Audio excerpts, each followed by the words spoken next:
What's going on, guys? BouseFeenux here, and today we are taking a look at what is quickly becoming my favorite weapon in Monster Hunter World, the hammer.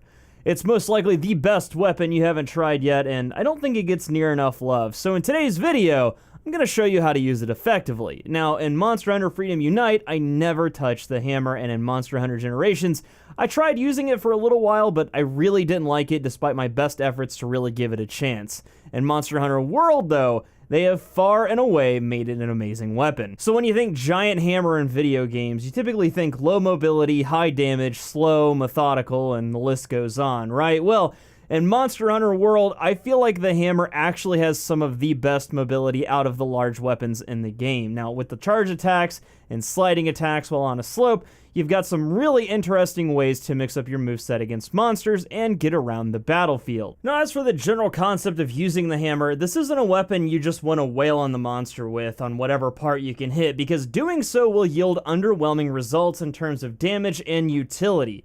With a hammer, your number one target on a monster is pretty much always the head. The hammer deals blunt damage as opposed to slashing damage of other bladed weapons in the game. This makes it ideal for knocking monsters out and breaking parts like claws, heads, and so on. You should think of the hammer as the KO king. Always go for the head, and you should be good to go. It's these properties that make the hammer a fantastic support weapon. Getting the KO allows your teammates to get massive damage in on the monster, and it's pretty satisfying to get that huge slam in only to see the monster topple over afterwards. But like any weapon, though, the hammer does have its pros and cons. On the pro side of things, you've got massive support potential, decent mobility, insane damage, and the ability to consistently and reliably knock out monsters for even more punishment. For the cons, the hammer does have a learning curve. Having to focus on the head means that 9 times out of 10, you're going to be in harm's way, and you've really got to commit to most of your attack chains, being that they take a while to execute.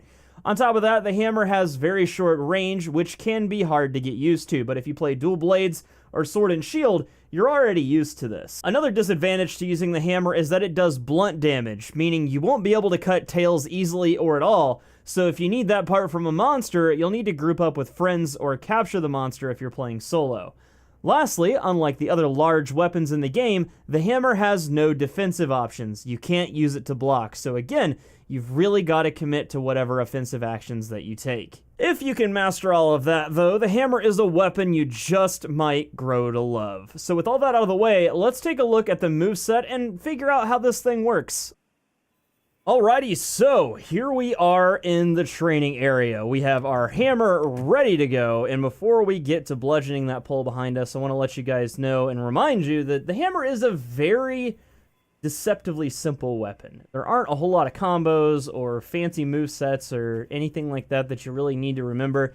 The real challenge comes from learning the positioning of monsters and where you need to be in relation to them, and when you can use each combo, when it's safe to attack, and how much of an opening you have. That's the real challenge to this weapon. But if you can master that, you'll have a very, very solid melee weapon on your hands. So let's go ahead and take a look at some of the combos that we've got at our disposal here. We have first a triangle combo, the overhead smash combo, which gives you overhead smash 1, 2, and then an upswing to finish everything off. Now, even if you miss these 2 overhead smashes, the upswing has a really good chance of hitting the monster if you're standing beside it. It's a nice big old golf swing attack. Really good hitbox. Really good dead angle. So sometimes you catch the monster on the back end of that swing, which is really nice. If you whiff or the monster moves in the middle of your combo or something like that, any of those things will happen many times as you're learning the hammer. But that is pretty much your bread and butter combo. Not too fast, not too slow, kind of somewhere in the middle. And you can initiate that a little faster. You do have a variation on it. If you're running forward and you're pressing triangle, you get the side smash, and that goes directly into your overhead smash 2 and then into your upswing. So again, we have just the triangle, triangle, triangle. And then we have the variation with the side smash. All right, so that is pretty much it for your triangle combos. Let's take a look at the circle one. This is the Bigbang Combo. 2, 3, 4, and the finisher. So just spam circle there. You'll get all those. The timing for this is really weird, so I always just mash circle. I know that doesn't sound very pro, but it's very effective. and it makes sure that you actually land the combo. Now, as you saw, that is an incredibly long attack chain. This is a really, really good attack chain for when the monster has been KO'd or somebody has mounted it and it's laying on the ground. There's a really good chance you're going to get most or all of this combo in. There isn't a faster way to initiate this one from running. It doesn't have a variation like that. It's just always the Big Bang. Now, one thing, too, to note, it's very important. If you miss at any point during this combo, so if you get like all the way to 4, or if you just miss at 1, you cannot continue this combo, and it's a very long recovery animation before you can do your next attack. Now, there is one thing we can do to get out of this and get into another attack, but for now, just dodge. Just dodge. Yeah. Anyway, so you don't want to miss that attack. Really, really don't want to miss this attack sequence because there's a lot of damage potential, a lot of stun potential, and it's super satisfying to land that finisher. So anytime you have these long animations like this, by the way, these long recovery animations, most of the time you can dodge out of them fairly quickly. Because if you just sit around and wait, it'll take him like a decade to pull that hammer back up. Now what you can do is you can do the charge attacks out of these animations, which is what we'll talk about next. So if you hold R2, you have 3 levels of charge here. You have 1, 2, and 3. Each of those are indicated by the flashing light growing stronger and a sound effect and your controller vibrating. So there's a lot of visual, audio, and tactile cues there to know as you're charging up. And then eventually you won't really need those. You'll just get the muscle memory from holding down the trigger. You're like, okay, I know I'm at level 3 now. But each level of this charge has a different attack. And we'll go ahead and show you those now. So charge 1, you get a charged side blow. Charge level 2, get a charged upswing, and charge level 3 has 2 attacks. Standing still, you get the charged Big Bang. And if you're running, you get a nice little spin to win. Not a whole lot of damage for each of those hits, but that stun damage really adds up, and you get the cool added benefit of some finishers with that spin to win. So at every level in the swing, so like swing 1 through swing 2, you'll get a different attack, and then so on. And I'll show you how that works. So spinning, side smash. So if you just let it go and then mash triangle, you're pretty much guaranteed to get that one. That's a good little finisher there, and it ends that attack early. So if you started spin to win and you realize it wasn't a good idea to spin to win, you can finish that up by doing the quick little side smash. And if you're having trouble getting the timing for this down, look at the prompts in the top right-hand corner. It'll tell you at each point what move you can do in the spin. Now, the second one, there is a second attack, and that's the spinning follow-up. Again, big old golf swing, nice hitbox there, good dead angles. And then we have one more attack with this, and it's a big old finisher. That's the spinning strong upswing. That's the end-all, be-all for that combo. So the best thing to do is to not let this spin to win go all the way, because I'll show you what happens. So you're spinning to winning. Woo, this is so much fun. Oh, wait. You have to drop your hammer, and it takes a while to pick it back up. So it does have a really long recovery animation, so what you want to make sure you do is you want to make sure you end it with one of these finishers. Plus, they're super satisfying to land, so I don't know why you wouldn't want to do those.